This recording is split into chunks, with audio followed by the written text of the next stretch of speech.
Easter Island, a tiny island of volcanic soil in the middle of the Pacific Ocean, has captivated the imaginations of curious minds for decades. Yet, the Earth is home to thousands of other uninhabited isles. Besides the island, why does it seem that this one has a secret to hide? Yet, it is covered by the enormous stone sculptures that earned their fame as the inspiration for the world's largest stone heads. Do you know what purpose they served, if any? If they were created, why don't we see where their makers came from or where they went after they were done? Well, the answers may soon be in sight. You can end your wait by watching this video if you're curious. Keep giving us those thumbs up as you discover Easter Island's truth. You can count on us to give you the most outstanding facts. In terms of the island itself, what do we know? When asked what they called Easter Island, the native Rapa Nui people would respond, Rapa Nui. Easter Island is in the territory of Chile, which is located in the southern Pacific Ocean. It's so far away that it's safe to say that it's one of the farthest points from anywhere on Earth. Its closest neighbor is Pitcairn, which is 1,200 miles distant. The distance between the United States and Chile is 2,300 miles due west, and the only way to get there is via plane.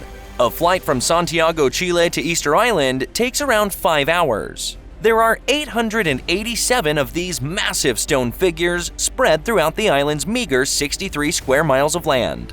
In case you didn't know these, here are some fun tidbits about the statues. The sculptures, originally known as boi, were first carved sometime between the 13th and 15th century. You can tell a Rapa Nui statue from the others, in part because of their odd appearances. Their features are elongated. Long noses, broad chins, square ears, thick brows, and deep-set eyes. Curiously though, the nostrils curve like fishhooks, which is a shape that has never been seen before. At first, folks simply saw the sculptures' heads and assumed that that was all there was to it. To everyone's surprise, however, it was discovered that actual bodies were joined to that. The remains were just buried, as was discovered while digging in May of 2012. As a matter of fact, the sculptures are rather imposing in stature, with the tallest standing at 33 feet and weighing in at 90 US tons. Even though the statue discovered on the island was only partially intact, scientists estimate that it would have stood 70 feet tall and weighed roughly 297 US tons had it been fully assembled. Nonetheless, the heads of the sculptures make up 3/8 of each statue's size, and the arms were carved against the bodies, reclining in various orientations, all of which can be seen from the initial location. Among a total of 887 sculptures, 834 were crafted from tuff, which is really compacted volcanic ash. Strangely, with the exception of one group, all of the sculptures turn their backs on the water and face inland. The locals' faith in the sculptures as guardians could explain this phenomenon. That's why they're looking over the settlements. In Rapa Nui, the only statues that don't follow this pattern may be located at Evi, a place sacred to the locals of Rapa Nui. The island is home to a one-of-a-kind statue as well, as this one is the only one of its kind discovered in a kneeling posture. Kotori is its name. Experts think the statue symbolizes an old singer, since his pose is similar to that adopted by festival goers during the Rui celebration. You can make out a beard on the statue's face since its head is held high. Compared to other sculptures, Kotori is remarkably human-like. This statue stands out from the rest due to its smaller size and the strange material it's constructed from, crimson punapua stone. As exciting as all of this evidence is, there are still many puzzles to be solved. They kept wondering who moved the extremely heavy monuments all across the island. However, in 1722, when the first Europeans came to the island, what else was going on?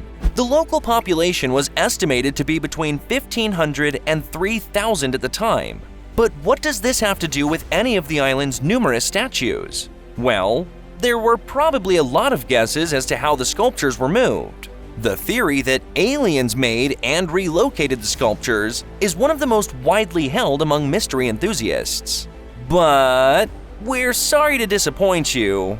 Even though this hypothesis is appealing, it's just not true. The sculpture's stone comes from Easter Island. Most of it comes from an extinct volcano in the island's northeast. Researchers in the 1980s were kept on their toes trying to solve the enigma of how the Rapa Nui people moved the sculptures. A few of them decided to recreate a statue in order to test whether or not it could be relocated. They were limited to whatever equipment the indigenous people might have had at their disposal. The thought of accomplishing this task became very laughable. However, sometime later, an American archaeologist managed to relocate a 10-ton US replica. After several decades, a second team of American researchers confirmed that the islanders had tied ropes around the massive sculptures and walked them. They demonstrated their idea by successfully transporting a full-scale copy along this route for 330 feet. This theory also helps to explain why the statues in Rapa Nui legend are said to have been moving about thanks to the power of magic. This clarifies how the sculptures were moved to their final locations. Yet, that still leaves the other query. How did such a small population manage to build so many impressive structures?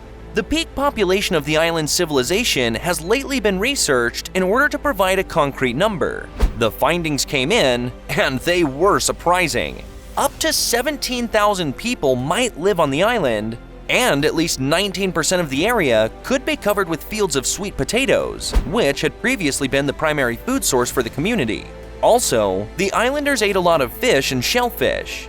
These figures demonstrate that a sufficient labor force was available to carve the stone works of art. What happened to them though, and why did they suddenly vanish? At first, it was speculated that the indigenous' widespread clearing of woods and palm trees to make way for the relocation of religious sculptures and agricultural expansion was to blame for the precipitous drop in population. They anticipated that the tree growth would be rapid enough. But this idea was deceiving.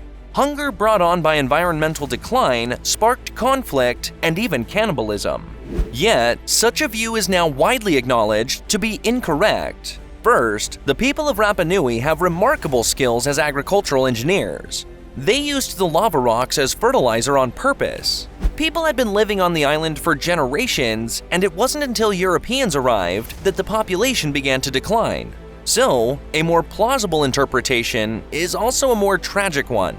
Throughout the 19th century, the island was a regular target of South American assaults that sought to capture slaves.